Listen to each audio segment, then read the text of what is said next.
Let me introduce to you Professor Brian Wilson. He's a very interesting guy. He's also a physicist. So, originally. So if it is a physicist, it must be interesting, right? And he is in Canada, in Ontario. He has a very big group in photodynamic therapy, photodiagnostic, and related topics to biophotonics in general. And he's one of the pioneers that introduce physics in this field of photodynamic. So if you go around and look at the papers, you're always going to find Brian Wilson there somewhere. And of course, he helps to graduate many people that start many groups that made the photodynamic therapy a kind of reality, at least for scientific purpose and also for clinics. And he's been in São Carlos for many times, several times, I think, like, is this the fourth time you come here? Third time. And of course, we already established a very nice relation with his group. And he kindly accepts all the invitations we send to him, so this is very nice. And I don't know if you have a field that you haven't touched, from microscopy to fluorescence to cover everything that applies light to health science. And his group in Toronto is, I don't know how many members you have today, but you were telling me about around close to 50, including faculties. And our group is establishing a good relation. We're going to start to exchange students, and that's a very effective way of bringing everything they know to Brazil. Okay, so we're going to see a sequence of talks by Professor Brian Wilson. And he's a very open guy, so you can come and talk with him. And in fact, we do recommend you to do so. So come and talk with Brian. Tell what you're doing and everything. He always have a good idea about what we're doing. So thank you for coming. I know it's hard, but you're here, so let's enjoy. Okay. Thank you, Vandali. I'd like to thank Vandali and Christina and all the people here for inviting me again. It's always nice to come to Brazil, especially in the winter, because it's cold in Toronto. I thought I'd start by, there's a very nice book which has just been published called Advances in Photodynamic Therapy. This is a compilation of not research papers, but educational papers that was published just a few months ago. And so I recommend it. And so to make it available to the students here, I'd like to present this to the university here. Thank you. So, in fact, I'm going to give two talks. This is just where I'm from. I'm actually based at the Cancer Institute, and so most of the work we do is cancer, but we also do some work in regenerative medicine and some infection and other things. I'm going to give two talks. The first is on fundamentals, and in fact, it's interesting because Juliana and Christina covered a lot of the material already in Portuguese that I'm going to cover in English, but maybe you get a slightly different background, and I'll go into some things in a little more depth and some things in a little less depth. But I'm going to cover these basic topics from the physics, the technologies, sensitizers, more on the photobiology, and then just at the very end, I'll just have one slide, a summary slide on applications, but I'd like that to be the point for more detailed discussion.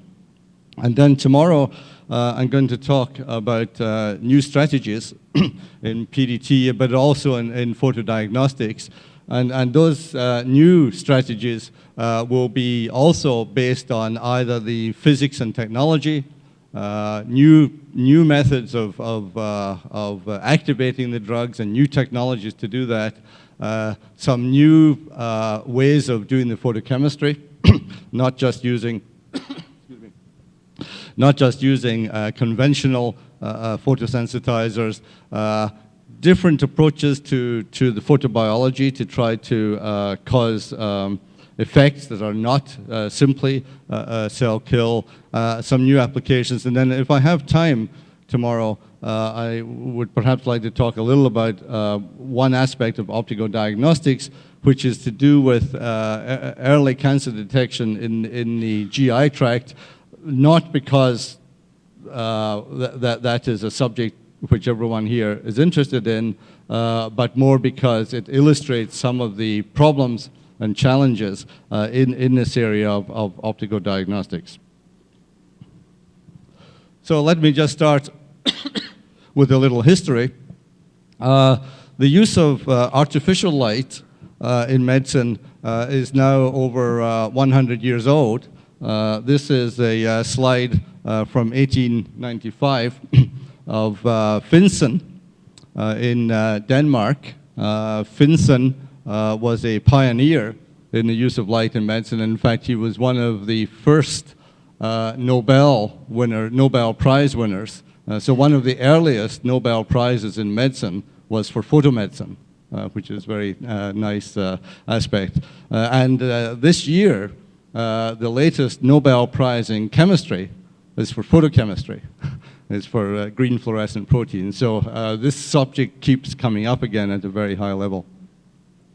So Finsen was a clinician, a physician, and he was interested in trying to treat patients with skin diseases. In particular, here he was treating with lupus vulgaris, with sunlight. Now you see that there's two problems here.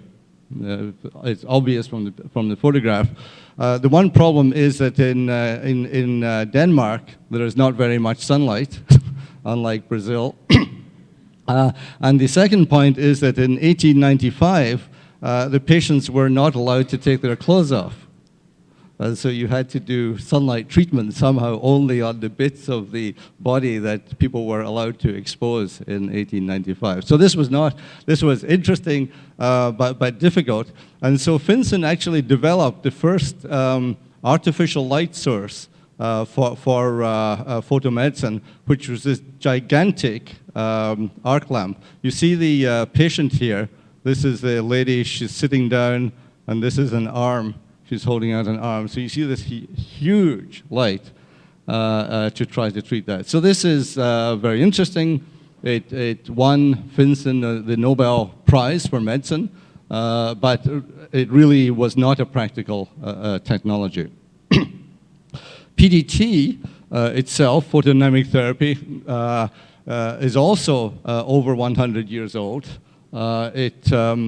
The first patient reported was in 1904, which was 104 years ago. And this was a patient with what was then called a rodent ulcer, a carcinoma on the lip, a very small one, but nevertheless difficult. And he was treated by a topical, you see painted, with a topical solution of eosin. Now, eosin is the E in H&E, hematoxylin eosin, used for pathology staining. And eosin is a photosensitizer. And so this patient was painted topically with eosin and exposed to light. It's not clear from this paper what the light was, but you see the results were quite successful. This was a graduate student working in Germany on hematoporphyrin, or porphyrins, who did an experiment on himself to see what would be the effects of porphyrin plus light.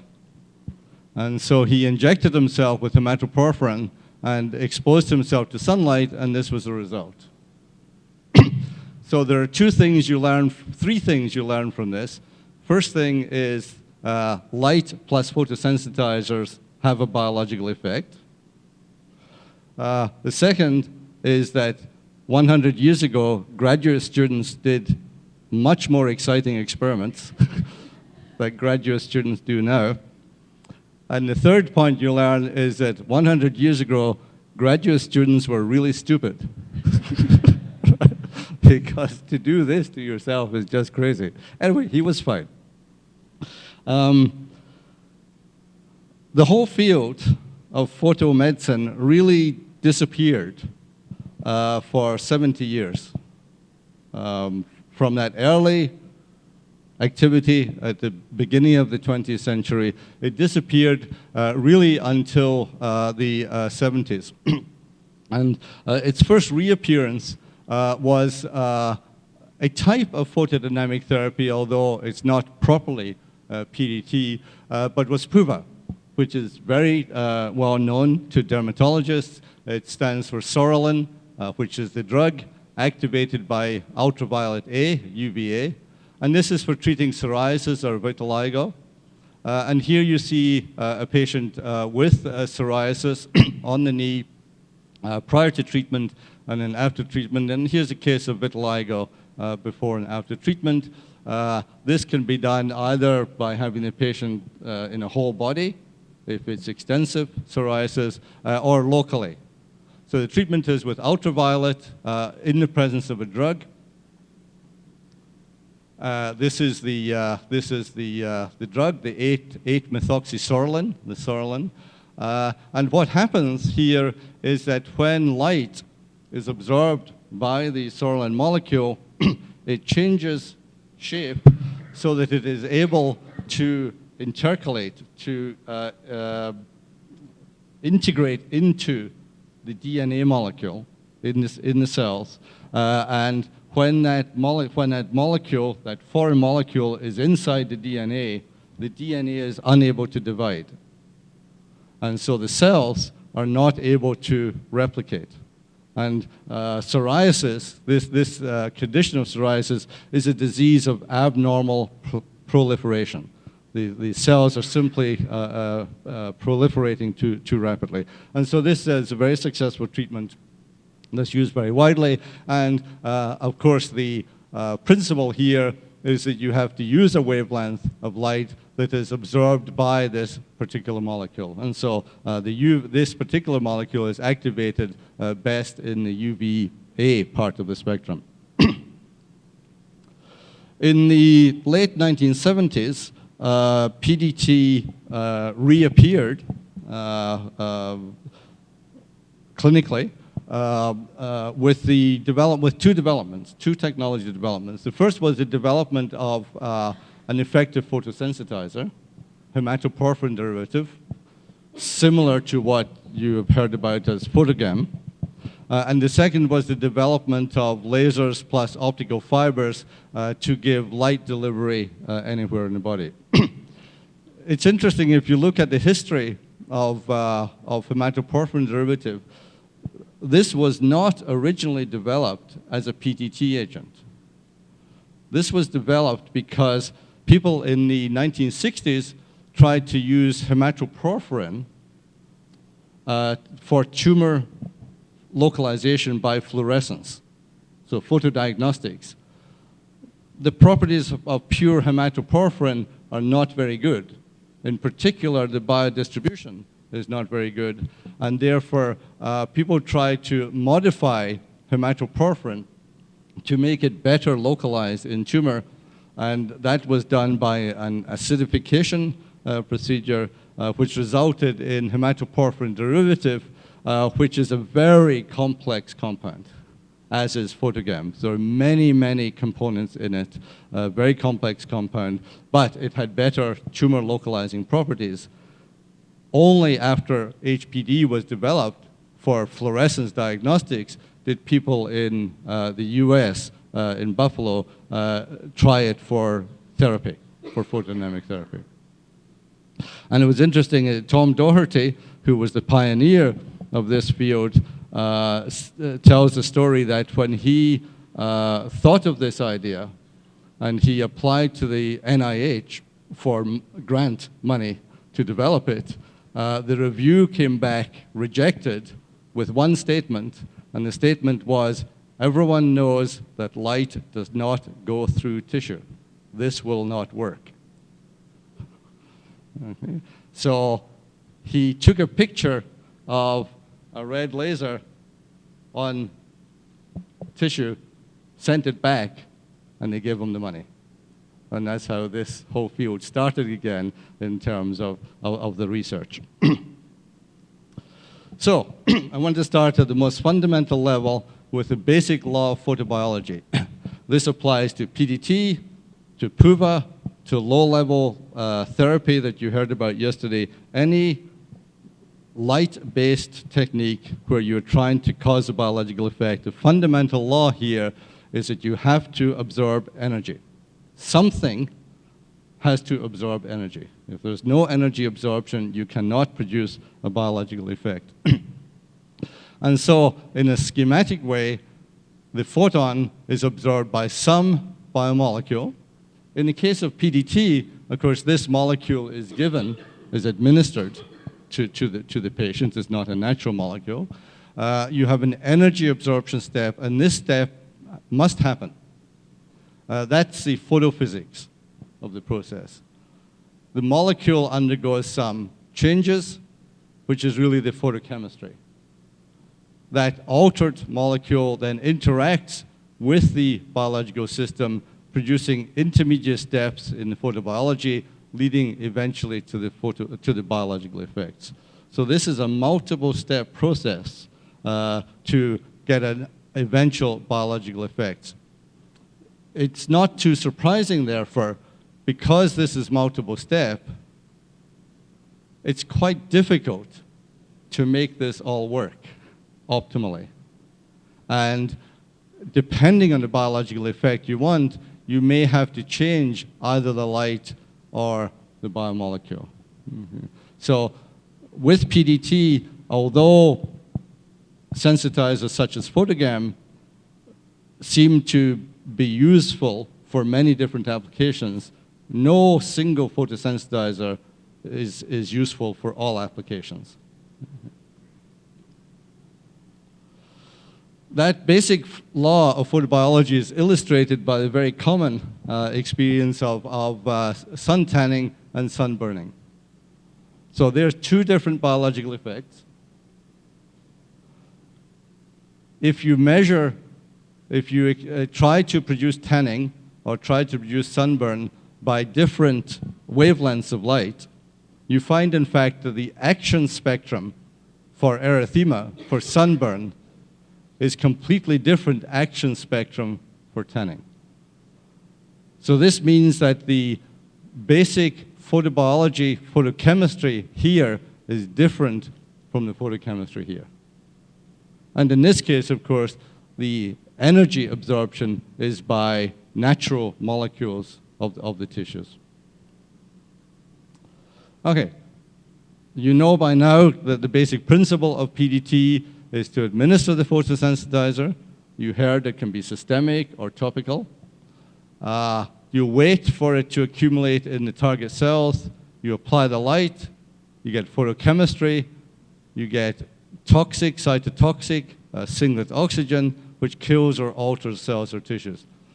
Let me make one point about this. When PDT was first developed, it was thought that the photosensitizer had very good selectivity, for example, for tumors. In fact, that's not true. The selectivity of most photosensitizers, Photogam, ALA, PP9, Photofriend, Coherence, whatever, if you look at the ratio of the concentration of the sensitizer in the tumor, for example, compared with normal tissue, it's 2 to 1, 3 to 1, not so huge. But the advantage of PDT is that you have the double selectivity because you have some selectivity from the sensitizer, but also you target the light. And therefore, unlike other chemotherapy drugs where the selectivity is a big problem because you have toxicity everywhere, with PDT you only have toxicity in the region which you activate with the light. So it's not that these sensitizing drugs are particularly magic. It's the combination of the drug plus the light targeting that gives the effective clinical selectivity. So the message from that is you cannot simply give the photosensitizer and blast the whole patient with light. You have to be careful where you put the light, because the light plus the sensitizer will damage tissues outside the target if you illuminate outside the target. And I'll show you one example of that in a little while. So let me start with the photophysics. So you've seen this diagram, but I wanted to spend a little more time on it because if you're not familiar with photobiology and photophysics, this diagram is not obvious. What this diagram represents is an energy diagram. So energy is increasing the further up you go here. This first level represents the ground state of the molecule. So this is the molecule in the bottle before it's been exposed to light. What happens is that the photon of light comes in, the ground state of the sensitizer molecule absorbs that light, the absorption step. That molecule is activated to an excited state, an excited electronic state called a singlet state. It's called a singlet state because of the quantum mechanics of the molecule, and it doesn't matter. What's important is that this singlet state can do several different things. One is that it can go back to the ground state emitting fluorescence. And this is the basis for photodiagnostics. The other possibility is that the molecule rearranges itself. In fact, it rearranges the spin of the valence electrons into what's called a triplet state. Now, that's important for two reasons. The first reason is that this state lives much longer than this state. And the reason that it lives longer is that this triplet state finds it very difficult to go back to the ground state because there is a quantum mechanically forbidden transition, because you have to play with the spins here to get back to the ground state. So that's forbidden by quantum mechanical laws, and therefore, although this happens, and the process is called phosphorescence, it's very slow. The other critical point is that the ground state of oxygen is a very unusual molecule, because in the ground state, oxygen is a triplet. The free electrons in oxygen are pointing in the same direction. It's a triplet state. And therefore, quantum mechanics allows this triplet molecule to exchange energy with this triplet molecule. And when that happens, this triplet molecule is raised, the spins are flipped, and this is raised to singlet oxygen, which is very reactive and produces a biological effect. This process is called type 2. There are other processes where, for example, you can get interaction of the singlet state with the biological material or the triplet state with the biological material. But for most PDT drugs, this process is the common process. So this is the important one to understand. So this is what you exploit for PDT, for the therapy, and this is what you exploit for the diagnostics. Okay, so the same drug can be used as a therapeutic here or as a diagnostic, depending on whether you measure the fluorescence or give enough light to produce enough singlet oxygen to give the biological effect. It's actually more complicated. If you look properly at the energy diagram, it's more complicated because each of these states actually has multiple levels within it. That makes a little difference, but is not important clinically. An example of where it makes a difference is that when it looks here as if this fluorescence should be the same wavelength, the same color as this, right? Because the light gives energy to the molecule, and it all comes back. But in fact, that's not what happens, because the activation is actually to these other states, these vibrational states, and there's loss of energy before the fluorescence molecule, the fluorescence comes out. So in fact, the fluorescence is longer wavelength than the exciting light, and also there's a spread in the wavelength. But in general, the details don't matter unless you're very interested in particular aspects. This is a thing to remember. This process leading to singlet oxygen, which produces a biological effect. Does anyone have questions about this diagram? Because it's best to clear it up now. Plus, I need to have a drink of water. Okay. There'll be an exam later. I wanted to emphasize the time scales of PDT, which is something that you don't think about often. This is time on a logarithmic scale in seconds. So this is 1 second. This is a microsecond. This is a picosecond and a femtosecond. This is 1 day, 1 year, etc. So on a log scale. So what happens here is that all the physics, that process, all happens within microseconds. So almost as soon as the energy is absorbed, these processes happen. The photochemistry happens on a slightly longer scale, but not much longer, and then the photobiology can take anything from minutes to hours to days to months to years, depending on the photobiological effect. So the time scales are very strange here because the real process happens almost instantly, and then the results of the process can be over a very long time. In the same way, of course, that skin cancer, which we've been talking about, is caused by ultraviolet absorption, which happens in a microsecond or less, but you may not get skin cancer for 30 years, because the biology is much slower than the physics or the chemistry. So, if you're going to give a PDT treatment, and this applies, doesn't matter what disease you're treating, whether it's cancer or non-cancer, you need certain conditions. You need enough light, you have to deliver it at an appropriate rate, it has to be at a wavelength which matches the absorption of the sensitizer, and it has to be distributed through the target surface or volume that you're trying to treat. So you have to get all of these things right in order to get a successful treatment. Just a few terms. Usually we talk about the amount of light in terms of joules per square centimeter falling on the surface. But if you're giving, for example, an interstitial optical fiber that is a line source, then you have to think about the amount of energy you're giving per centimeter of fiber.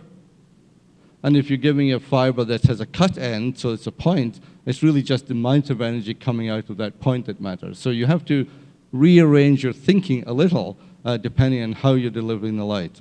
And in the same way, the rate of delivery of milliwatts or milliwatts per centimeter or milliwatts per square centimeter. So let me go through each of these. How do you get enough light? Well, back to this guy. You have to absorb enough light so that this happens often enough to produce adequate singlet oxygen for the biological effect you want to get. It's important to realize that this molecule goes through this cycle many times. So the molecule, people who are chemists by discipline, you can consider the photosensitizer as a catalyst. The photosensitizer is not used up or is used up only very slowly. So this process, one molecule may go through 1,000 or 10,000 or 100,000 cycles, each time producing singlet oxygen. So we have to give enough light to produce enough singlet oxygen. And under the simplest conditions, that is, if you have lots of photosensitizer and lots of oxygen, then at any point in the tissue, the number of singlet oxygen molecules you generate will be proportional to the number of photons absorbed by the photosensitizer. So the number that's absorbed in the ground state times a number called the singlet oxygen quantum yield. What does this mean? This means if I absorb one photon in the ground state, what is the probability that that will generate one molecule of singlet oxygen? Now, a very bad photosensitizer, the probability will be 0. A perfect photosensitizer, the probability will be 100%.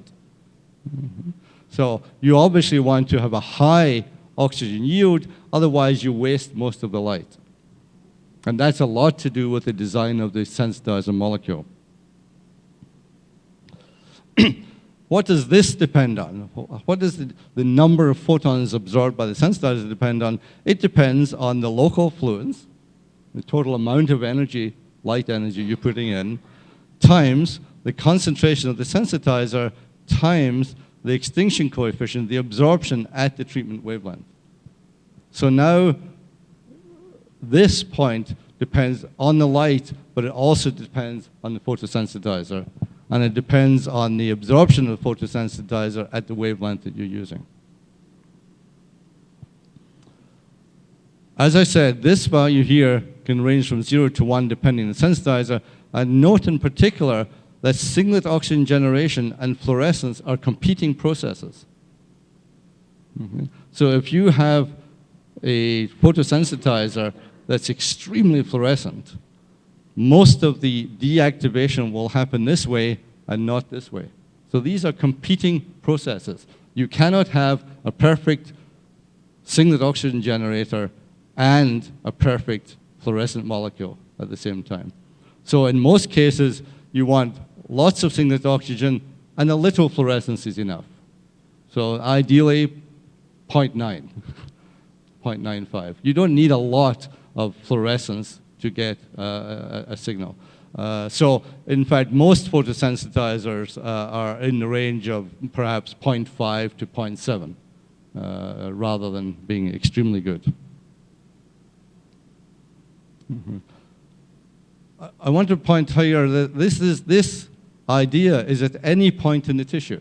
So depending on how you deliver the light, for example, very close to an optical fiber in the tissue, this will be high, and further away, it will fall off. So you have to think not just in terms of how much light you are giving, but how much light is there at the critical point in the tissue. So for example, if you're treating a skin tumor, the critical point is the light that reaches the base of the tumor. Not the light that you hit the surface with, because that will always be high. How much light reaches the base of the tumor? In the simplest case, you can consider a dose, a PDT dose, as just the drug-like product. However, I want to emphasize that this is an oversimplification because of the fact that we have assumed ideal conditions, lots of photosensitizer and lots of oxygen, and that's not always the case. Okay? So you may get less than this if you, for example, if you use up the sensitizer or if there is not enough oxygen. That's an issue, obviously, for tumor PDT because many tumors are hypoxic, are low in oxygen. What about the rate? So does it matter if I turn the knob up and manage to go for coffee earlier, or turn it down and let the patient go to sleep? Well, it does matter. And again, back to this diagram. The rate at which the light comes in will drive this process. Now, there's two possible conditions. What happens if you give too much light, if you give the light at too high a power level? Well, two things can happen. And the most serious is it can deplete the oxygen faster than it can be replaced in the tissue. This process destroys oxygen. You get singlet oxygen and goes off and does biological effect. So this, every time this process happens, you lose one molecule of oxygen. So if there's enough sensitizer and you have enough power, you will drive this reaction so fast that the tissue is unable to replace the oxygen fast enough. Now that depends on things like the perfusion of the tissue, how well vascularized it is, but it is an issue for tumors because tumors, as you know, often have a compromised blood supply, low blood flow, chaotic blood flow, and so it's relatively easy to get oxygen depletion And I'll show you this as an example. It happens even in normal tissue. So this is an experiment from our lab, but it has been reproduced by other people, where we used ALA PDT, which you've heard about, and this is a normal mouse skin. So no tumor, just normal skin. And this is, you see, you get a PDT effect, a nice big PDT effect, erythema, swelling, sometimes necrosis. And this graph is a measure of the skin response. This is the standard skin response score, which the dermatology people will be familiar with. So, for instance, 1 means minimum erythema, 5 means full depth necrosis, etc. So this is a skin score, and this is days following treatment. So the treatment is given on day 0, and this is days following. So what happens in each case is you get the response appears, you get a maximum damage level, and then of course you get healing. So this is not a surprising curve. It takes a couple of days before you get the full necrosis, and then the tissue heals. This is the response at 15 milliwatts per square centimeter. If you give the same total amount of light, but give it at 50 milliwatts per square centimeter, this is the response. And if you give the same total amount of light, but give it at 150 milliwatts per square centimeter, this is the response. Same amount of sensitizer, same total amount of drug, of light, and the only difference is you give the light fast or you give it slowly.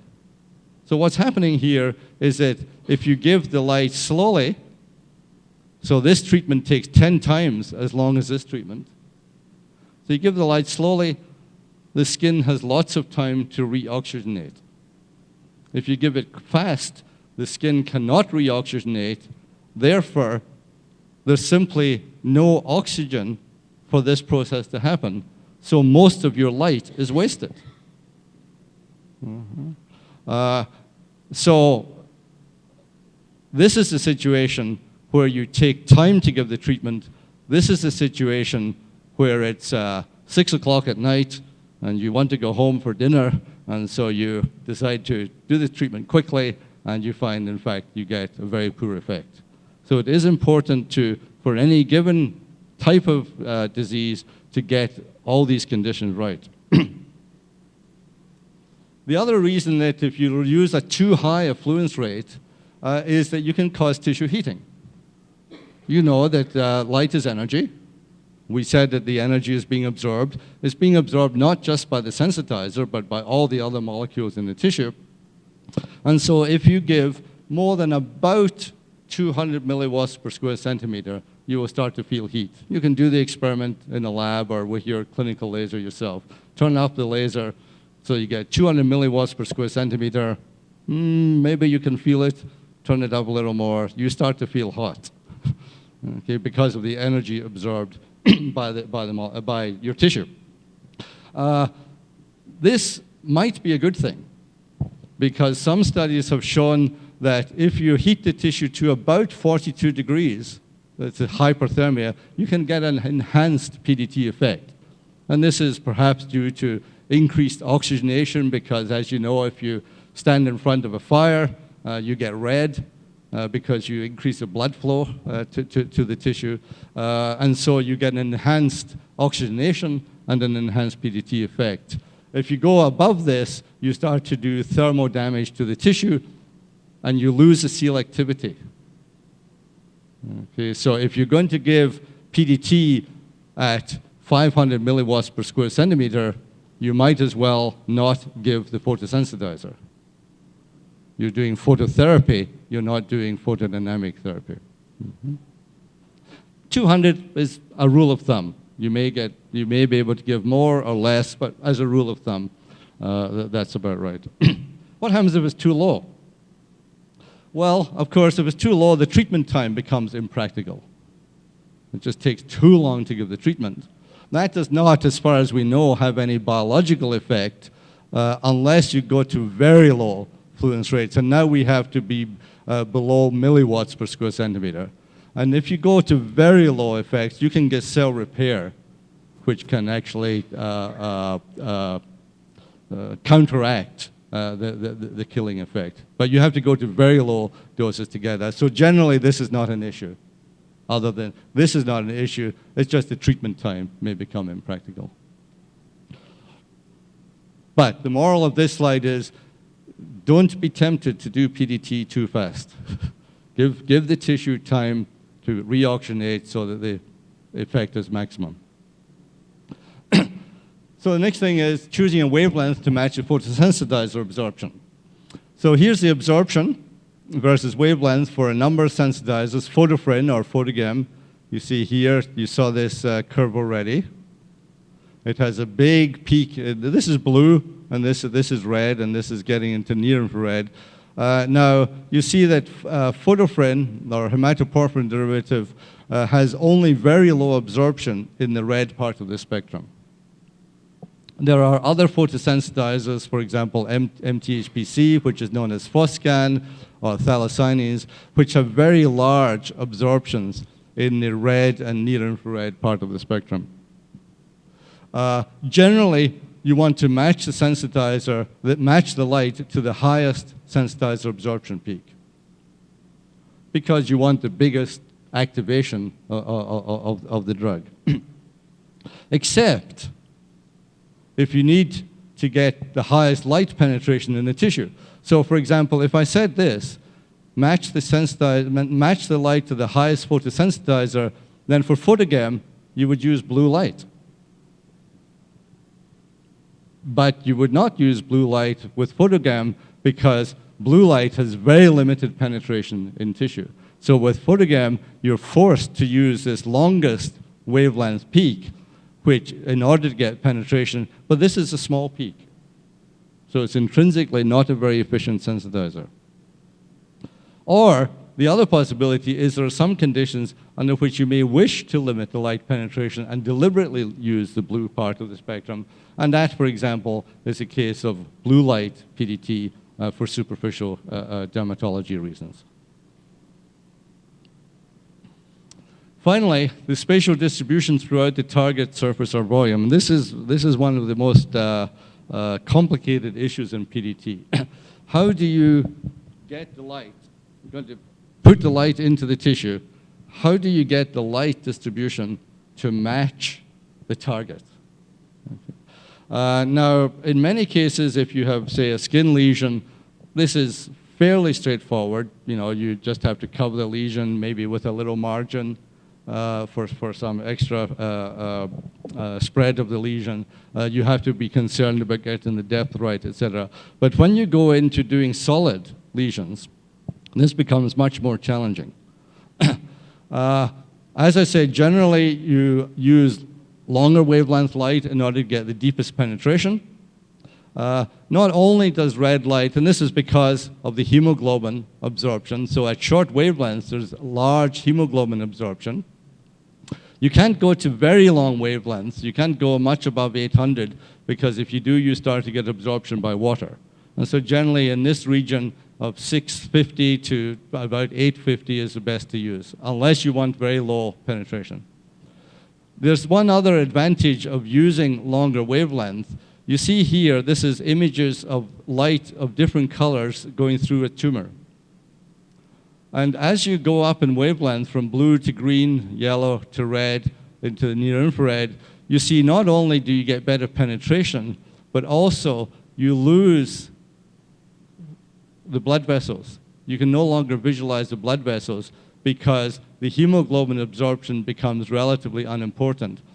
This is an advantage for treatment of tumors because you means that the light distribution in the tumor is less heterogeneous, it's more uniform because you're working in a region where it's not so dependent on the local amount of hemoglobin.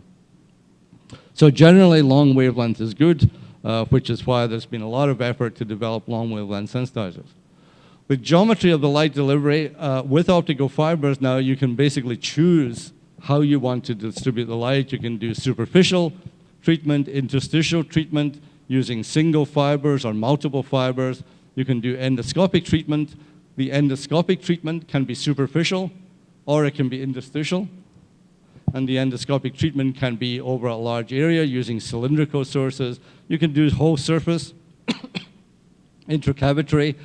For example, if this was a bladder, you could put an optical fiber, you could fill the bladder with water, put an optical fiber with a diffusing tip at the end, or you could fill the bladder with a material that scatters the light, such as intralipid, and just put an ordinary cut end fiber, and the intralipid would scatter the light throughout the surface.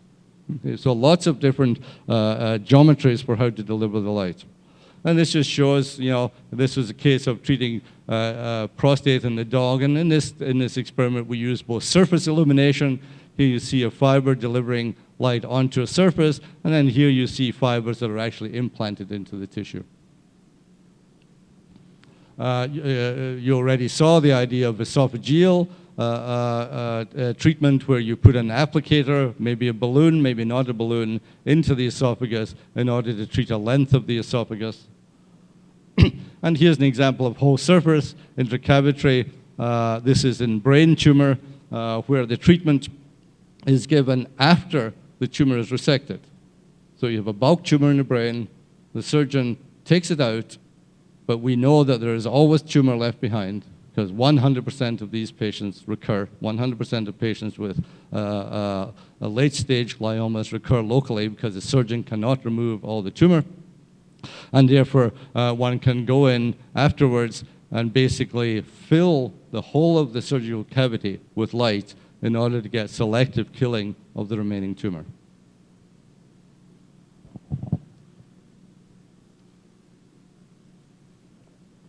If you want to know in more detail how the light is going to distribute in the tissue, you have to tackle the subject of tissue optics.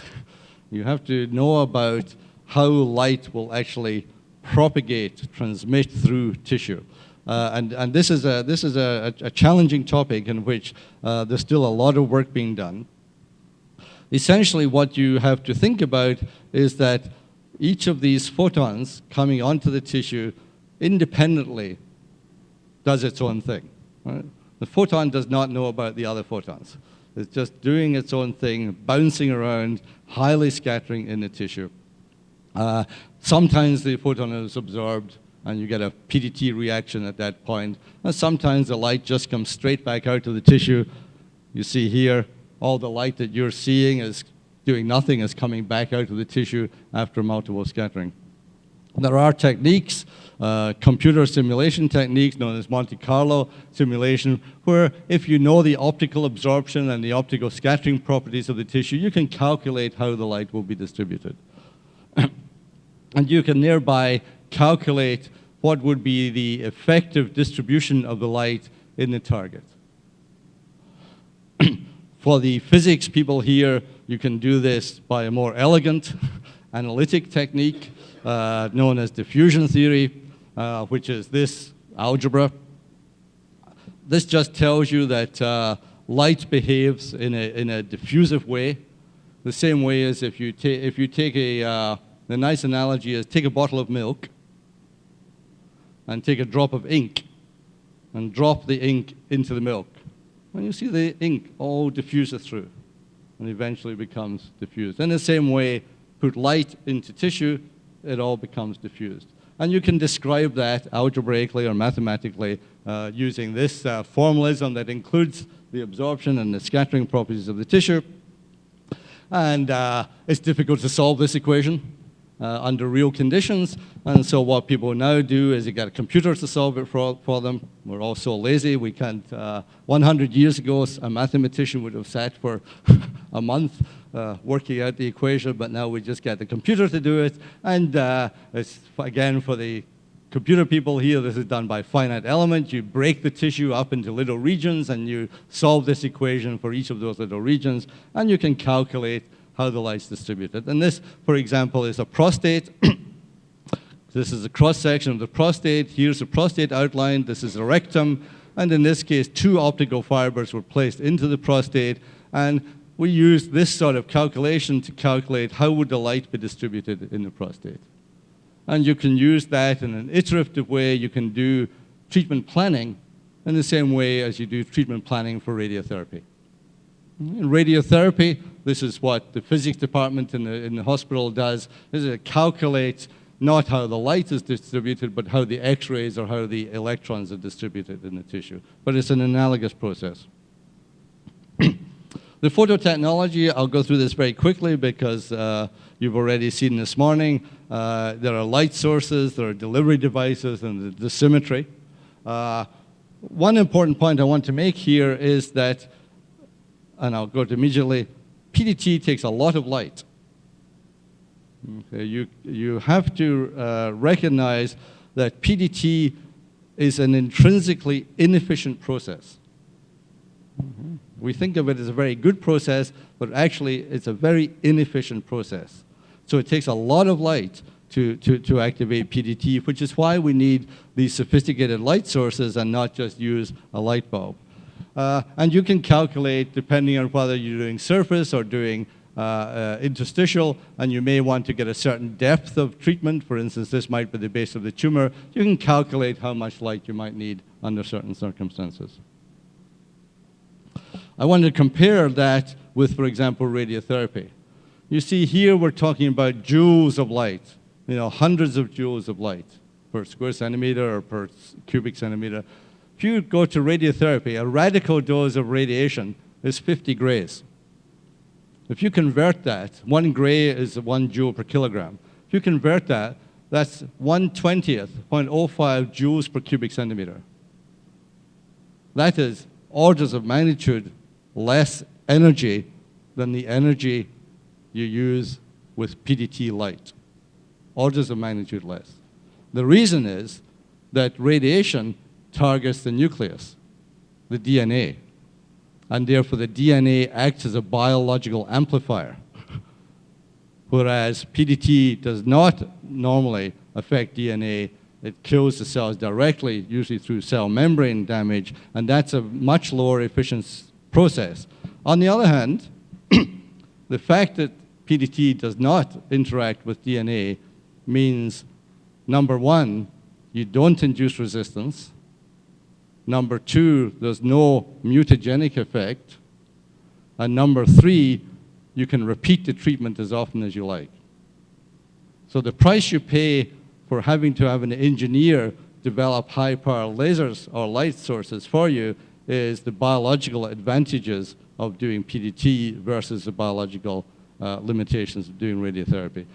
But in fact, as you heard this morning, you can combine these two. In fact, one of the other advantages, because PDT does not target the DNA, you can use radiotherapy and PDT without contraindication. So if the patient's had radiotherapy, it's okay, you can still give PDT. If the patient's had PDT, it's okay, you can still give radiotherapy. And the same applies to chemotherapeutic drugs that target DNA. Light sources, you've heard, lasers, LEDs, lamps. I'll just go very quickly because you've seen some of this. Each of these types of light sources had advantages and disadvantages in terms of you have to think about the power. Is it tunable? Because if it's not tunable, you'll need a different source for each sensitizer. Is it reliable? When you switch it on, does light come out or not? Does it very costly, and is it user-friendly? And as you say, this is the first laser sources used for PDT, an argon laser pumping a dye laser. This is a nightmare. And this is just terrible. You need 3 PhD physicists to make this thing give light. And it's horrible. There were several generations of lasers that went through until the introduction of diode lasers in the mid-90s, and now reasonable power, reasonable cost, very user-friendly, very reliable, but not tunable, so that if you change to a different sensitizer, you need to buy a different laser. LEDs, very exciting technology. You see someone we recognize here, Christina, having a PDT treatment. But nice technology because very easy to configure it in different ways, for surface or interstitial or whatever. So relatively inexpensive, very user-friendly, very reliable. Filtered lamps, one big advantage is that by doing a different filter, you can choose different wavelengths because the wavelength, the spectrum of lamps is very broad. The disadvantage is that, of course, the sensitizer only has a limited spectral absorption, so the fraction of the total power that you're using is very small. And so these are very inefficient sources for PDT unless you want to do very large area. So for example, this is based on lamps.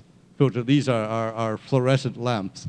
In this case, the advantage tips over into lamps being preferred because you're trying to treat a very large area.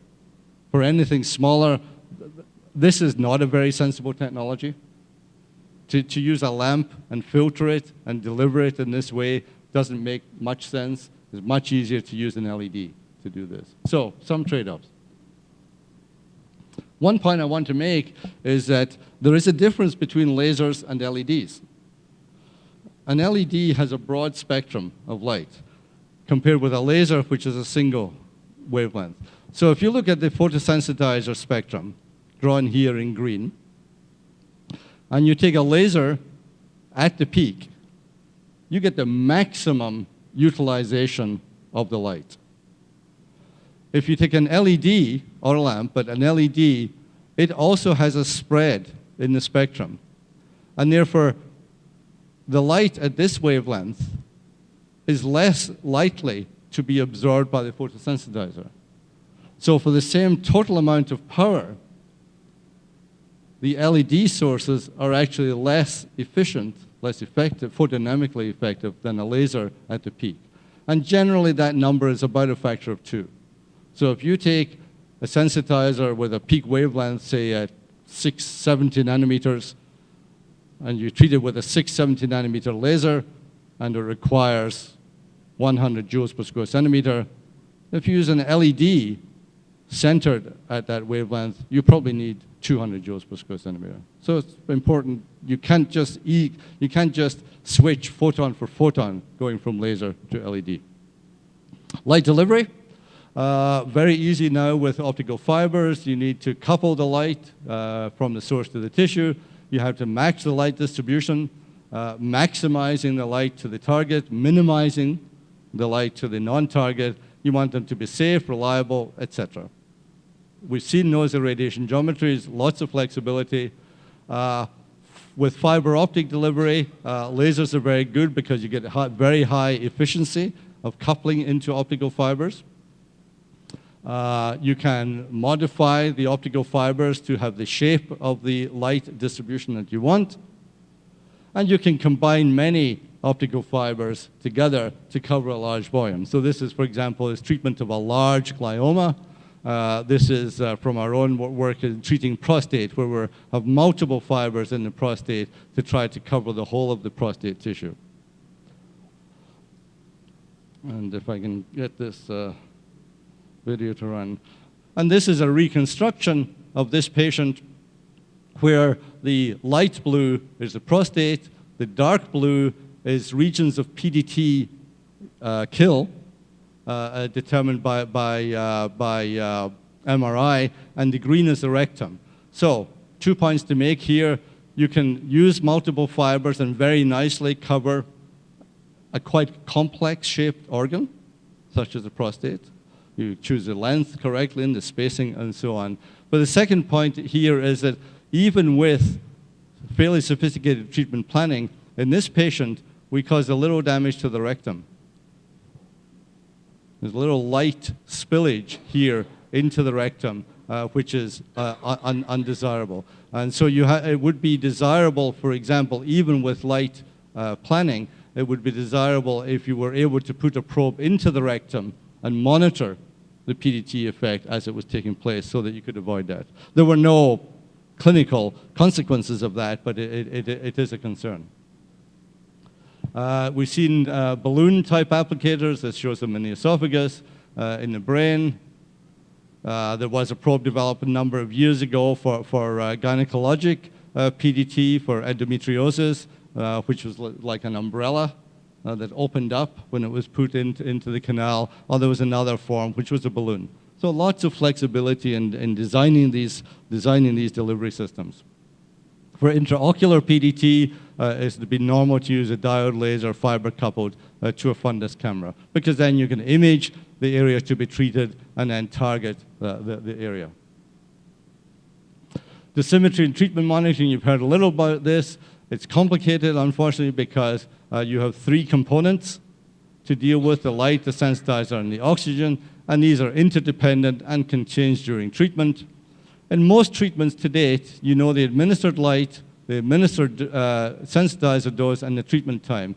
In most cases, you do not know the light fluence throughout the tissue, the target, the concentration of drug in the tissue, the oxygenation, or the intrinsic PD sensitivity.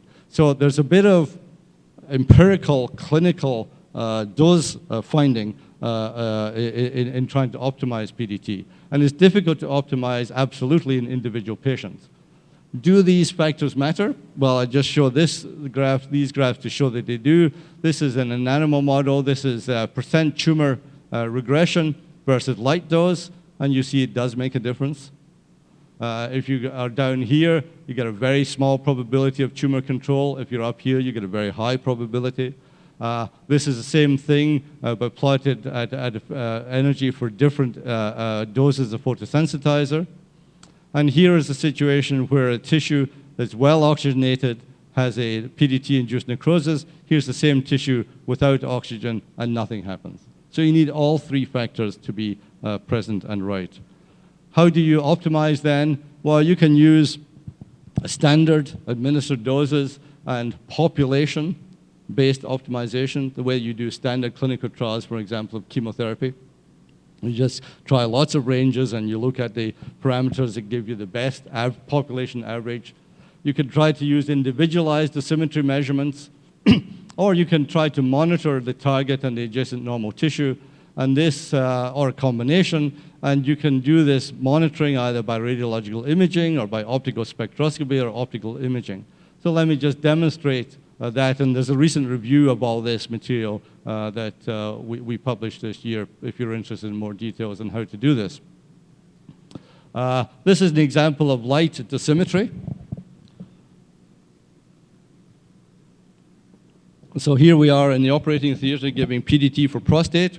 The patient is in the brachytherapy position. In fact, we use a brachytherapy template, put multiple optical fibers to deliver the light, but also there are multiple optical fibers here coming to a detector, a multi-channel detector system, and the light is being monitored. So you can place a light probe on the prostate, the periphery of the prostate. You can place a light probe in the rectum, a light probe in the urethra, wherever you think is important. And you can monitor the light during the treatment to make sure that nothing's going wrong. So that this technology is available. Treatment response monitoring, I'll just give you a few examples. So here's a brain being treated with PDT. This is an animal model, and this is contrast-enhanced CT. And what this is measuring is altered permeability and perfusion. You can see that during PDT, you get this region of altered perfusion. So you could use that actually to determine whether or not you have an adequate target area being treated.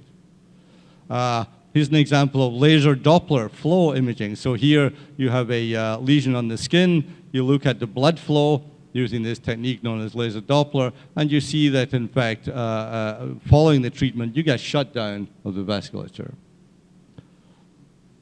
This example, you can use radionuclide imaging. This is PET scanning of an animal model treated with photofrin, treated with phthalocyanine, where the control untreated here and treated here, and you see that you get basically shutdown of the tumor metabolism following treatment, which continues at 24 hours. So you could use these types of standard radiological monitoring techniques to follow a particular patient if it was very important that you understand what's happening. We've looked at high-frequency ultrasound. Interesting, high-frequency ultrasound can actually image apoptosis. Because you change the backscattering of ultrasound. And this is an example of treating skin to 2 different doses. So here you see this big increase in the ultrasound backscatter due to apoptosis. And we know that this is apoptosis specific.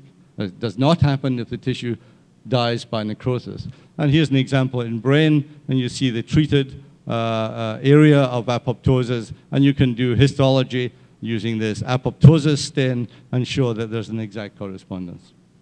So another non-invasive technique. We've recently been working on Doppler optical coherence tomography. You heard about, Mark told you about OCT yesterday. This is a Doppler version of OCT where we're measuring the blood flow. And this particular study was in a mouse, in a tumor model, in the rat, a prostate tumor model. And we use an optical coherence tomography probe, which is inside a needle. So that probe can be put inside the tumor, and you can monitor what happens. And I'll show you a video in a moment. You can monitor the blood flow and the change in the blood flow during treatment. You can correlate that later with histology, and you can show that, and this paper is just coming out in cancer research, you can show that the rate at which the blood vessels shut down is actually predictive of whether or not you'll get necrosis. So in principle, you could use this technique to actually measure, monitor the vascularity during the treatment, and if it's not adequate or too much, adjust it. So this is 2 blood vessels here, microvessels here, and you see what's happening is that during treatment, these blood vessels are actually shutting down. So in real time, you can actually monitor the PDT-induced vascular response in this particular technique. And it would seem that if you do that, you can determine whether or not you're giving the treatment optimally. So that, for instance, this shows that we get more necrosis in this tumor if we have a low vascular shutdown rate. In other words, if we give the treatment too fast here, now this is not an oxygen depletion, this is a biological response effect. If we give the treatment too fast, the blood vessels shut down, which is what you want, but if they shut down too early, then the effectiveness of the rest of the light is lost. Okay? And so by monitoring the rate at which the vessels shut down, you could modulate the rate at which you give the light in order to adjust for that. Okay, that's photophysics. What about sensitizers and chemistry? You've heard a lot about this, so I won't go into much detail, but I would point out that photofrin, and I assume photogam as well, is actually not a synthesized drug.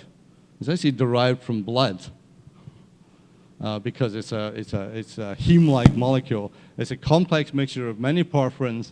It has relatively short activation wavelength and prolonged skin sensitivity. So there are several aspects of photofrin that are negative. However, it works pretty well. And you saw from the very nice results today that it works pretty well. So all the criticisms you hear, okay, but it works pretty well. And so just stick to that point. It works. It has reasonable quantum yield and reasonable fluorescence. But there are obviously, in principle, better drugs. You'd like a synthetic molecule with a high yield, a little fluorescence so that you can see it, lots of absorption at the wavelength, long wavelength, good pharmacokinetics, good microdistribution. You want it to have low toxicity. You want it to be patentable because you want it to be owned by someone like me or you. Because if no one patents it, it's never going to go to the clinic. Right? I mean, we think of the commercialization as negative or positive, depending on which side of the spectrum you're on.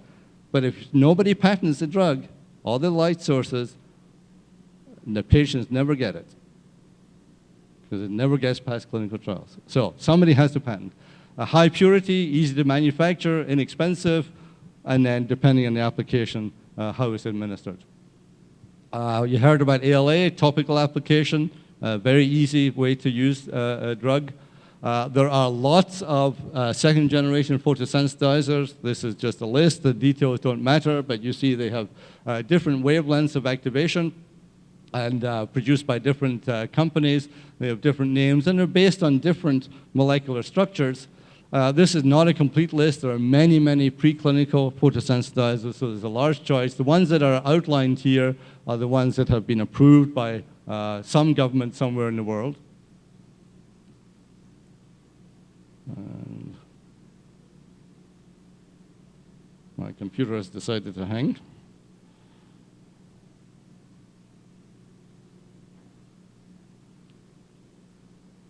Excuse me a second.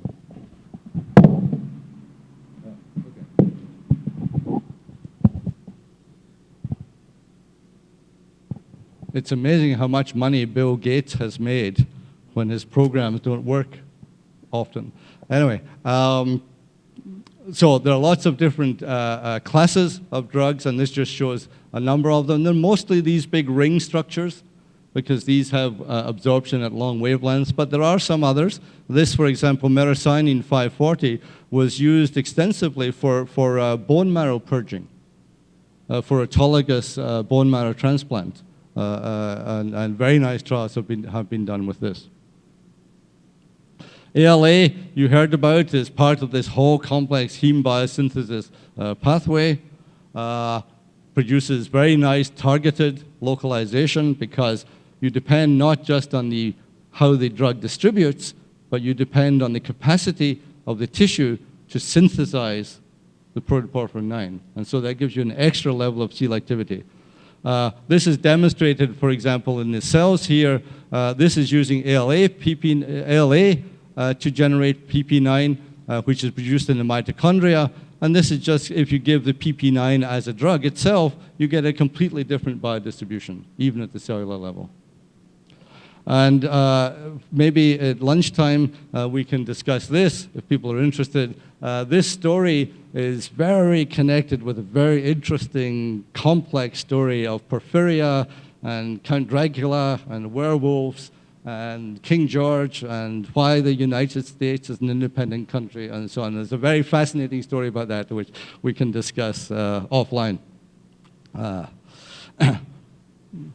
I wanted to point out, and if we go to the photochemistry, you're looking at the primary photoreactions, and there are lots of those. Singlet oxygen-mediated, complicated reactions take place with other molecules. Those lead to biochemical changes, which then lead to the biological changes. So let me get to the photobiology in the last 10 minutes.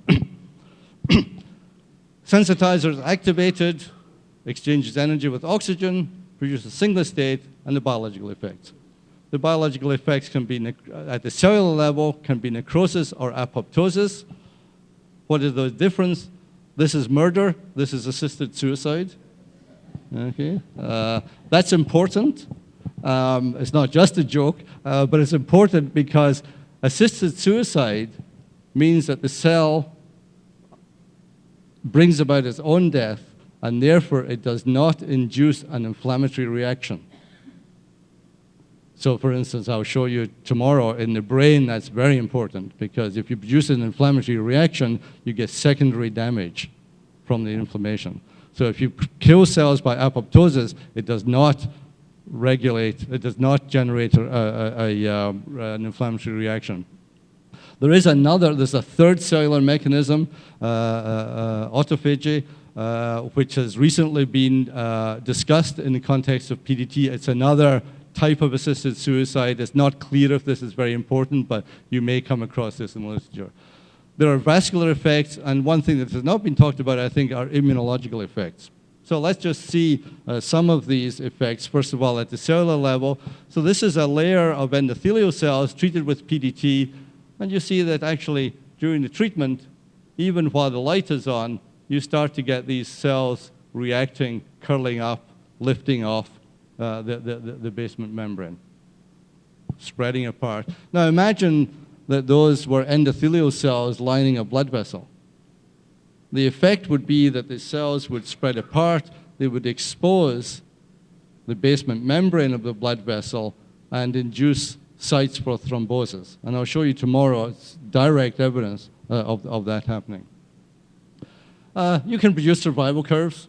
So survival versus light dose versus drug dose, whatever. Nothing particularly surprising about these. Almost all cells are susceptible to PDT, normal and abnormal. In fact, relative to chemotherapeutic drugs, there's surprisingly little difference between different cells in terms of their PDT sensitivity. The death of cells leads to death of tissue. for example, by necrosis. So here's an esophageal tumor before treatment, shortly after treatment. So you see this mass tissue necrosis, and then that resolves and you get the nice healing response. One of the important points about PDT that differentiates it from thermal, because, for example, you could go in with an argon laser and burn that out. The big difference is that because PDT does not damage the collagen of the normal tissue, the collagen structure remains in place, and so you can get cell repopulation of the normal tissue, and therefore a very nice healing effect. And you saw in the skin patients this morning, the healing effect is very nice compared with the healing effect you get by thermal laser treatment. Not only can PDT kill mammalian cells, it can kill bacteria or other microorganisms. In fact, if you look at the history, in 1895, the first observation of a PDT effect was actually made in Paramecia, in a microorganism. So it's interesting that this has come back to this. You can blast holes in bacterial cell walls, and you can get logs and logs of cell kill. The very nice thing is that PDT appears to be effective against multi-drug resistant bacteria. So bacteria that have become resistant to antibiotics because of antibiotic overuse are still killable by PDT, and that's becoming important. And this is an example of skin wounds on a mouse skin showing that you are able to actually kill the bacteria. In this case, the bacteria are bioluminescent, they're labeled, so you can image the bacteria and you see the effectiveness of this. And you can look at the cell survival curve for bacteria. This is a case of periodontitis with the light being delivered into the infected pockets, and you can get several logs of bacterial inactivation. This is now, and I'm sure you know here in Brazil, because I think this is quite popular here, it's commercialized and is approved in Canada. This is the company in Canada that does this, called Ondine Biopharma. It uses methylene blue, and it does diode laser activation of single pockets at a time. There's another company in the UK called, this is the clinical results from the periodontal application.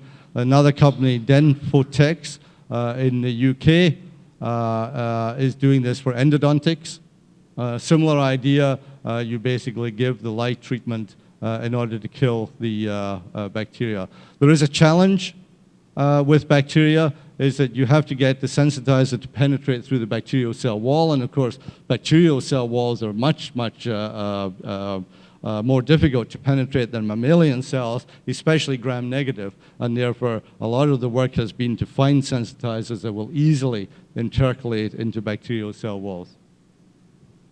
This is an example of apoptosis, and I'll come back to this again tomorrow. These green cells are apoptotic cells, which is specific to the tumor. This is in brain, and you see there are almost no apoptotic cells in the normal brain here. There's lots of work being done, and I'm not going to go into this, on the molecular biology, particularly of the apoptotic process. There's quite a lot understood about the signaling pathways in the molecular biology of the apoptotic response. Fairly important field in terms of trying to understand the basic mechanisms. But the bottom line is that for most sensitizers, the primary damage is to the mitochondrial membrane, because the sensitizers are localized in the mitochondria, and the membrane is particularly sensitive. I see Vandalie's just picking up that book. There's a nice chapter on the molecular biology of PDT in that book if you're interested in the details. You pretty quickly get lost in all the pathways, but you can sort of understand a bit of it. Vascular effects, here's blood vessels shut down by PDT, individual blood vessels. Here's the prostate. This is using gadolinium-enhanced MRI. You see there's lots of gadolinium in the prostate before treatment. There's none in the prostate after treatment. It's all been, the vascular has been shut down. And here's an example in ophthalmology where this area of abnormal blood vessels have been shut down by PDT. purely vascular effect. There are interesting studies, especially in the last few years, on immune effects from PDT. I'll just show you this preclinical example where there was a treatment done of a localized tumor in a mouse model. And then after treatment, the lungs of the mice were excised, and you see lots and lots of metastatic lesions in the lung. With treatment, particularly low-dose treatment, there was almost no metastasis to the lung. This is most easily explained by an immune effect, a systemic immune effect. There are other possible explanations, but the immune effect is the most likely. And there's been a lot more work done to try to understand this. There's models of the immune effect, same as the molecular biology inside the cells. People have developed fairly sophisticated models of what's happening with immune-mediated PDT. I don't understand any immunology, so I can't explain this slide to you, but people who have an immunology background will recognize it. Does this happen clinically? And the answer is yes, in a very interesting way. So this is a slide lent to me by Patricia Thong, who's visiting our lab at the moment from Singapore. And this was a patient with skin lesions on the arm. So you see lots of these skin lesions. Christina showed you lots of these this morning. And here's after PDT. Looks great. Very nice response. Here's the opposite arm, the untreated arm. Here's the lesions before. This is biopsy negative 4 months after PDT to the other arm. So this patient had tumors treated on this arm, and 4 months later, the tumors had disappeared on the opposite arm that was not treated. So that's clearly an immune upregulation effect. And this is published. You can find this in Lancet last year. And they did some more follow-up to try to understand the immunology of this, which is related to an alteration in the CD4 plus to CD8 plus T lymphocyte infiltration. So it's very clear that PDT has activated a cell-mediated response in untreated tumors. What determines whether or not this happens is not clear. And I don't know, it'd be interesting in the discussion to see if in any of the Brazilian patients this has been observed. It's not clear what you need to do specifically to trigger this immune response. And so a lot more work has to be done, but clearly it could be very important. So let me, oh, that's interesting, yeah. Let me, just in the last 2 slides, just try to summarize the clinical applications and status. Lots of the discussion this morning has been in tumors. And in fact, the treatment of solid tumors is important. And if you look at the solid tumors, the asterisk here means that some government has approved this. Not necessarily the US, but a government somewhere has approved it. And if you, in roughly decreasing order of the number of patients reported in the literature who've had PDT, of course, the largest is basal cell in the skin. There's a lot of patients treated, particularly in Japan, for lung, for esophagus, bladder, head and neck, brain, early work in ocular melanoma, ovarian, still big studies going on in Pennsylvania and in Philadelphia to try to treat the abdominal cavity in patients who have ovarian, late-stage ovarian cancer, very challenging treatment. Prostate, we've done a lot of work on prostate, as others, renal cell, cervix, pancreas. There's an interesting observation from years ago in pancreas that with photofrin, pancreatic tumor is sensitive to PDT. Normal pancreas is completely insensitive to PDT. And that may be because the enzyme environment of the pancreas actually destroys the sensitizer, except in the tumor. And so there's studies just starting now in the UK on PDT for pancreatic cancer which would be interesting. Bone, our group has been particularly interested in bone disease, in metastatic bone lesions, and also in sarcoma. But there's also been a lot of work on dysplasias. For those of you who are not clinical, this means really very early tumors or pre-tumor conditions. So just when you start to have the changes that may lead to a tumor, and you try to use PDT as a means of preventing that abnormal tissue developing into a tumor. So a lot of work on dysplasias, particularly in the esophagus. It's been used, studied for rheumatoid arthritis. This work was done in the 70s and 80s in preclinical models. Quite interesting results. Kind of died because no one could quite understand how to optimize it. This may come back again, particularly if you could find a way of regulating the immune response, the local immune response, because this is an autoimmune disease. The big hit for PDT has been age-related macular degeneration, shown here, which is abnormal blood vessels blocking central vision. This is the leading cause of blindness in the elderly in the Western world.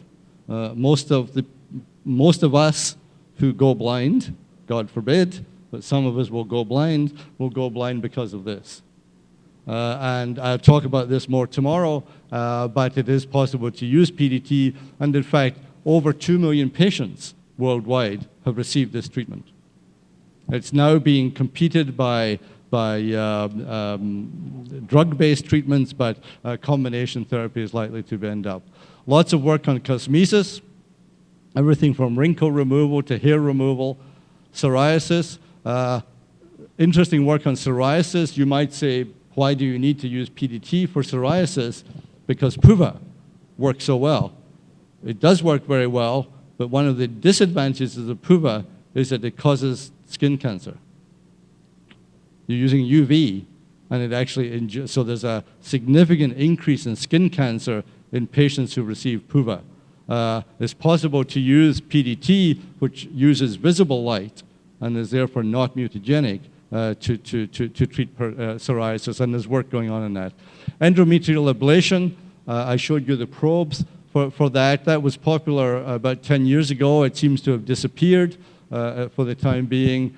Prophylaxis of arterial restinosis, that is, if you block blood vessel, you clear it out, and then you go and do PDT to try to stop the smooth muscle cells regenerating the blockage. That's turned out to be technically very difficult, so there's not too much work going on that. There's interesting work going on now, particularly in Boston, on using PDT to weld tissues for microsurgery. For example, I saw a very interesting demonstration of this a few months ago in Boston. You take a rabbit eyeball. This is not a very nice experiment, okay? So you take the eyeball and you put it on a desk and you make a cut. So you surgically incise the eyeball. So if you push the eyeball, it would collapse completely. They put a little photosensitizer along the cut, some light, and you can squeeze on it, and it's stronger than the natural tissue. Very interesting. So photochemical cross-linking of the collagen for tissue welding. So lots of interest, for example, for vascular surgery, for ocular surgery, for nerve surgery. I jumped this one deliberately, the localized infection, because not because it's unimportant, but because I think it's going to be extremely important. I think PDT for localized infection will be the next major application of PDT, particularly because of the problem of multi-drug resistance. And this will be not only to treat infection, but actually to prevent infection. So we're doing work at the moment, for example, to use PDT during surgery to prevent infection occurring at the time of surgery. And so prevention of surgery, there are groups working on having the walls of the operating theater painted with a paint that contains a photosensitizer. So the natural light in the operating theater will continuously sterilize the operating theater. and the same for surfaces, operating surfaces, materials, etc. So I think PDT for infection looks very interesting. It's almost impossible to induce resistance with PDT. You have to work extremely hard to induce resistance, and therefore this is potentially a very important subject. So finally, for tomorrow, I'll talk about some new sensitizers, some new strategies related to the photosensitizer. I'll talk particularly about molecular beacons, which are sensitizers that you have to activate by some biological process. Talk about scheduling schemes, particularly so-called metronomic, where we try to give the treatment at a very low dose rate. I'll talk about two-photon activation, altering the photophysics, and then depending on time, I may talk a little about modifying cell function. I want to talk a little about the impact of nanotechnology on PDT, because we see in the last few years that nanotechnology is starting to impact on PDT also. And I might, if we have time, I may talk about some new clinical applications. So I guess I'm just about time for lunch. And so I'll do that and look forward to tomorrow's lecture. Thanks very much.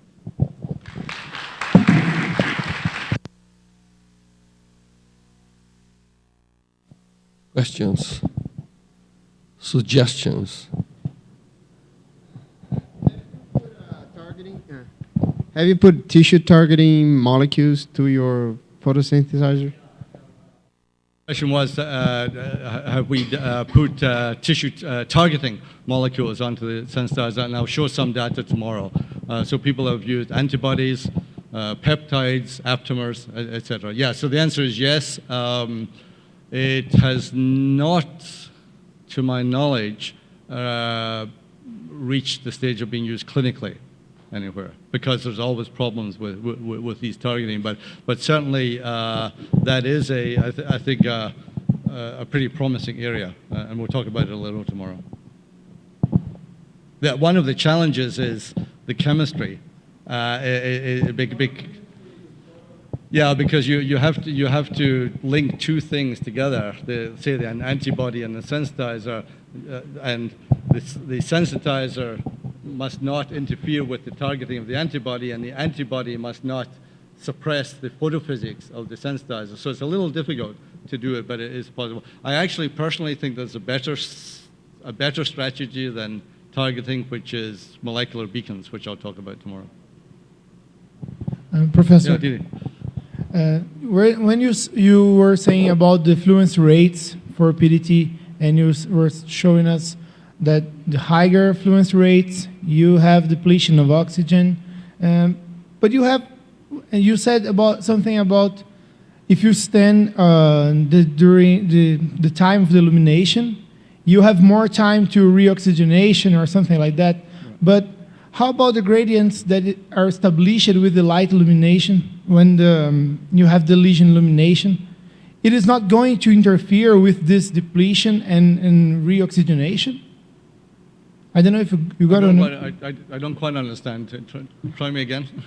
I mean, if you have oxygen, after the application of light, when you establish the gradient of oxygen reoxygenation, Right. it is not going to interfere with the reoxygenation itself. So if you leave light radiating tissue for a long time, you're not going to increase this depletion instead of giving time to reoxygenate it? Yeah, so thanks for raising that. I didn't,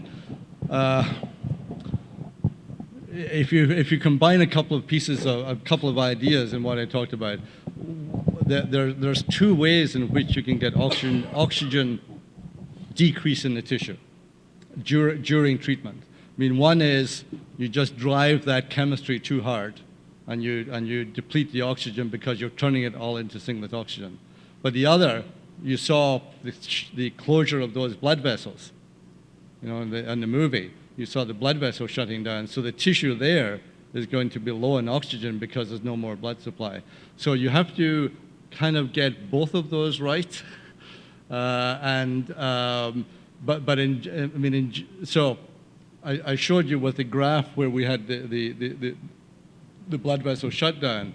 If we shut the blood vessels down too fast, we actually make the rest of the treatment less effective because the tissue is low in oxygen, but it's low in oxygen because we've cut off the blood supply, not because we've driven it too fast, not because of the photochemistry. So you have to get both of those considered. Professor, concerning the patentable aspects of PDT, how does it work on Ontario Cancer Institute? The patentable aspects, like for you research. Sorry, which aspects? Patentable. Patents, I don't know how, when you. Oh, the patents.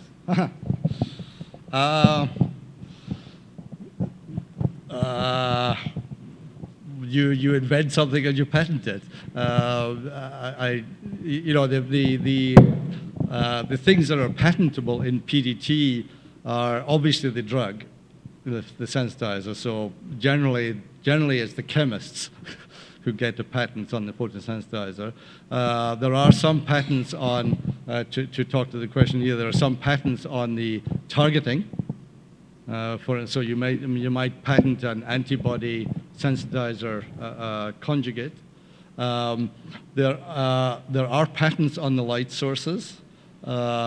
That's becoming, I think, Vanderlei may comment on this as well, that I think is becoming more difficult because the core technology, for instance, LEDs, are common to many of the light sources, so you have to find some way of configuring the LEDs or using the LEDs to get the patent.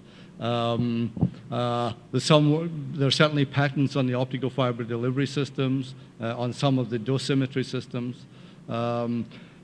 I think what's happened it's interesting if you look at the PDT companies. PDT companies have appeared from two different directions. There are companies which have basically had the photosensitizer, so drug companies, and an example would be QLT, which is a big company that did the macular degeneration. Initially, that started as a photosensitizer company, but then they realized that if they did not have any control over the light sources, then that was a problem. And so they started buying light source patents, light source technology. The other side is you have companies that start developing light sources, and BioLitech in Germany is an example. You have a hardware company, a device company, realizing, so it's very nice, but realizing that most of the cost of the treatment is the drug, and therefore most of the profit is from the drug, and therefore they bought the patents on a drug from another company. So you see these dancing around. Does that answer your question? You said that the great selectivity of the technique is the light, that you should be careful with normal tissue. But when you show the surgery of the brain, and you are applying the line to normal tissue and also to the tumor. So, in the case of the brain, we know in our standard method of treating the brain, where we give 2 milligrams per kilogram of photofrin and maybe 100 joules per square centimeter on the cavity, we know that we are producing normal brain damage.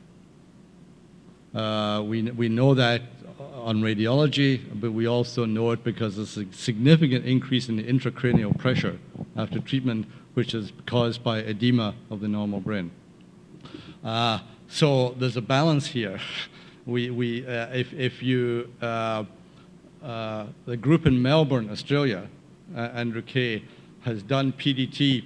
So we do PDT in the brain, and we get a certain success rate. We're very conservative, so we like to have a very low complication rate. Andrew Kay in Australia, a typical Australian, is very aggressive guy, right? he just blasts, right? Because his argument is, these patients are going to die. I've got to do the maximum treatment I can. So he blasts as much light as he can, and he gives masses of doses of steroid afterwards to control the swelling. He gets much better results than we do. But the point is, you're playing with a window of safety. Okay? In the prostate, we've done over 30 patients. We have produced 2 rectal fistulas. So we have made a hole in the rectum in 2 patients. Now, one of them was a badly chosen patient. I made a comment earlier that you can use PDT even if a patient has had radiation. I'll now qualify that a little. In the patient in whom we produced a rectal fistula, he had fairly serious radiation proctitis. In other words, from the previous radiation, there was a lot of inflammatory vascular changes in the rectum. And so probably that tissue was very sensitive to the PDT. So now, in fact, we do not do prostate patients who've had radiation if they have proctitis. So it's always a window. You said that in PDT we have to consider light, photosensitizer, and oxygen. My question is about the oxygen. What do you think, or if you have any experience with putting extra or external oxygen in a media, or because I work in periodontal pockets, and the infection most of the time that we deal with are anaerobic infections. Mm-hmm.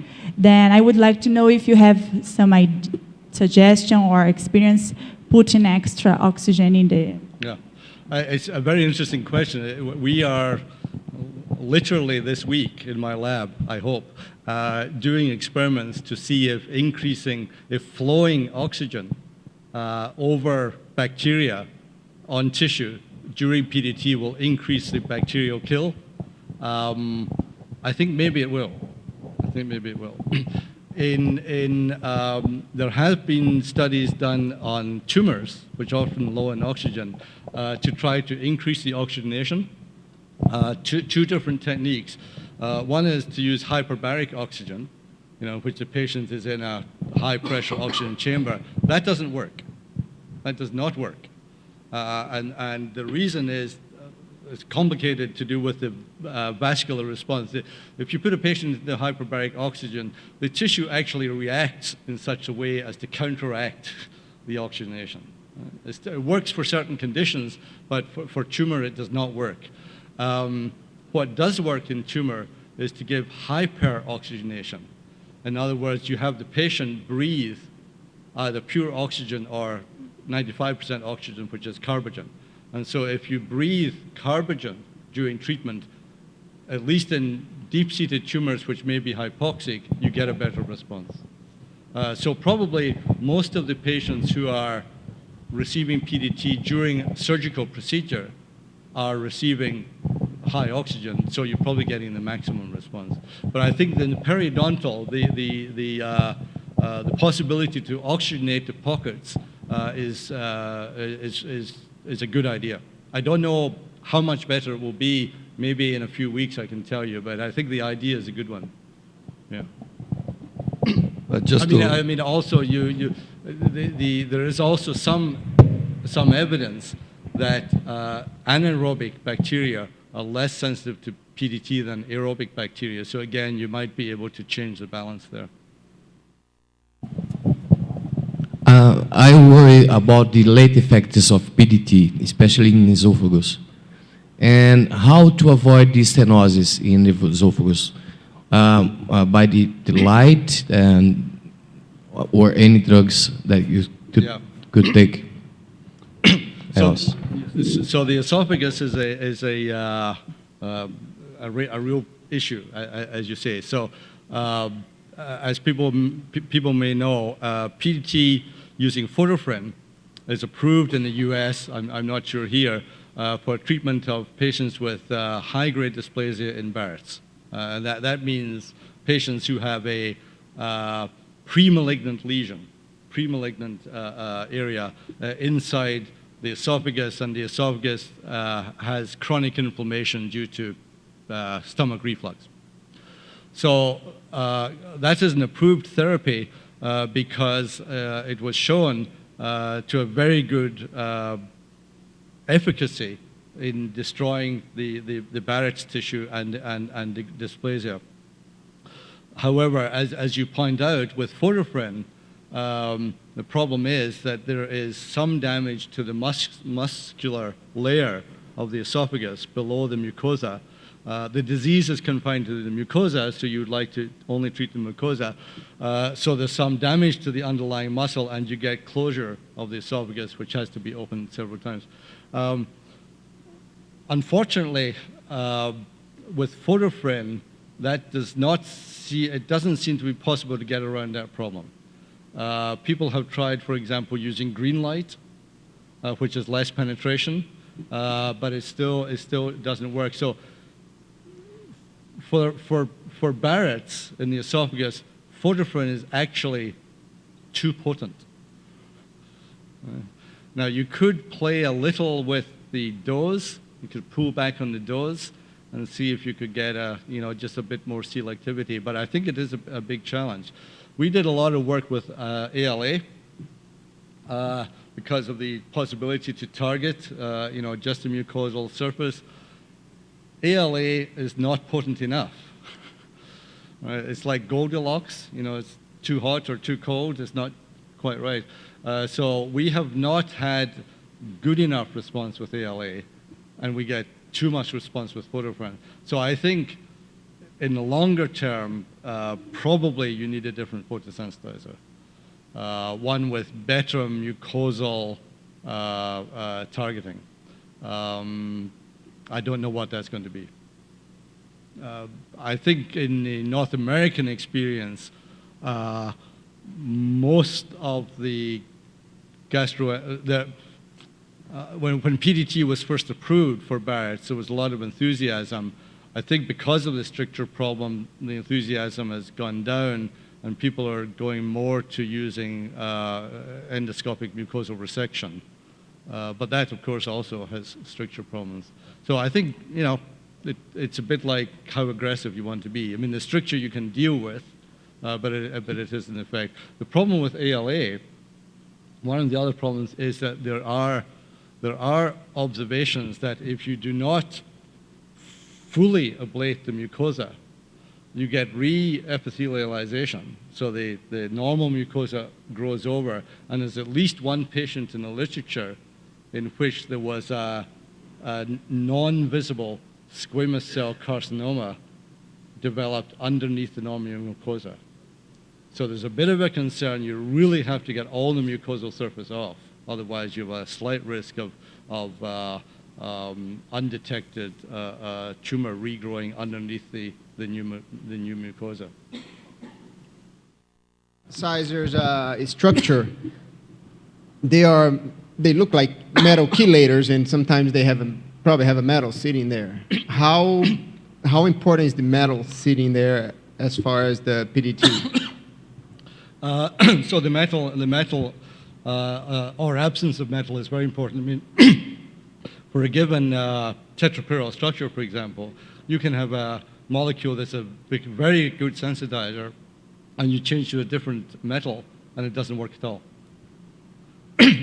So that, for example, I think I got this right, zinc phthalocyanine is an excellent photosensitizer. Copper phthalocyanine has no photosensitization at all. So the metal effect is critical, because it changes the photophysics, it changes the orbits and the photophysics. Okay, so is it both steric and chemical effect? Yeah. Well, if you change the electronegativity of the metal, Yeah. you change the rate of energy transfer. Yeah. Okay, so I'm sure we have a lot of questions, but we can do that during the lunchtime. So let's thank again Brian for the nice talk, and Thank you.